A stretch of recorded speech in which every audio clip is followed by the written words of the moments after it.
अस्सलाम वालेकुम मुंहिंजा क़ाबिल एहतराम दोस्तो ऐं बुज़ुर्गो। अॼु असां पहुता आहियूं पंहिंजो क़ब्रिस्तान भंडारी फ़क़ीर, जंहिंजी हिकु वसी तारीख़ आहे ऐं उमरकोट जो हिकु तारीख़ी क़ब्रिस्तान आहे जंहिंमें मुख़्तलिफ़ क़िस्मनि जूं ज़ातियुनि जा फ़र्द हिते तदफ़ीन थियल आहे उन्हनि जी।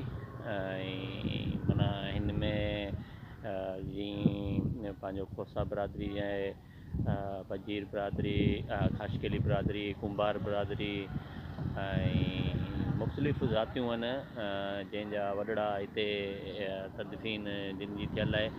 हाणे इहो मां ॾिसो गुलकारी मां ॾिसी सघो था ऐं हिन जो संभालंदड़ खानो फ़क़ीर खानो आहे जेको ॾींहुं राति पंहिंजी मदद सां हिननि जी हिकिड़ी सार संभाल करे थो। बूटा मां ॾिसो माशाल्लाह बूटा तमामु बहितरीनु बूटा आहिनि ऐं ही नौजवान असांजा दोस्त अचनि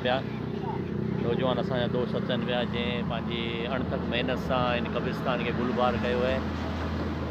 इहो असांजो नौजवान आहे रईस सलाम खुसो साहिबु ऐं हीअ नानो मेहर अली साहिबु, वॾेरो मेहर अली साहिबु। ऐं हीअ क़ब्रिस्तान आहे जंहिंमें मुख़्तलिफ़ क़िस्मनि जा हिते बूटा आहिनि, वणकारी आहे जंहिंमें पंहिंजे ख़र्च ते हिन में गवर्नमेंट जो को अमल दख़ल कोन्हे। पाड़े वारनि पंहिंजे ख़र्च ते वञी सॼो कमु करायो आहे। ऐं हीअ असांजो खानो आहे। खानो हिकु महिनती हिकिड़ो छा चऊं हिन खे महिनती इंसानु आहे। खानो पंहिंजो हिते रोज़ी बि करे थो। हिते बर्फ़ जो जेको ही लॻियल आहे, बर्फ़ जो पंहिंजो हिते बर्फ़ बि हलाए थो।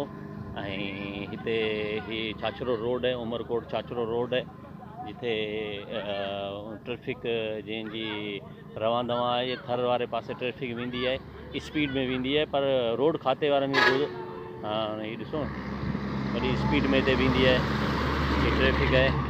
पर हिते हिकिड़ो रोड खाते वारनि खे आउं अर्ज़ु कंदुसि त बाबा हीअ हितां ही रोड अचे थो, हितां ही साम्हूं ही मोटरसाइकिल वञे भई हितां ही रोड अचे थो ऐं हितां ही साम्हूं रोड अचे थो त हिते हिकिड़ो ब्रेकर ठहिणु खपे। ब्रेकर अहिड़ो न को सुरीलो हिकिड़ो ब्रेकर ठाराइनि ऐं जीअं आवाम खे को तकलीफ़ न थिए, आराम खां वठे।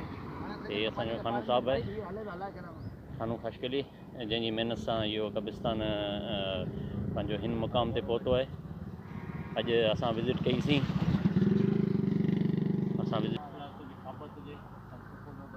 ऐं हीअ सवाब वारो कमु आहे। अॻियां इहो ई कमु ईंदो हिन जा जेके पाड़े वारा बरका जेके कंदा बिस्मिल्लाह करे इहो कमु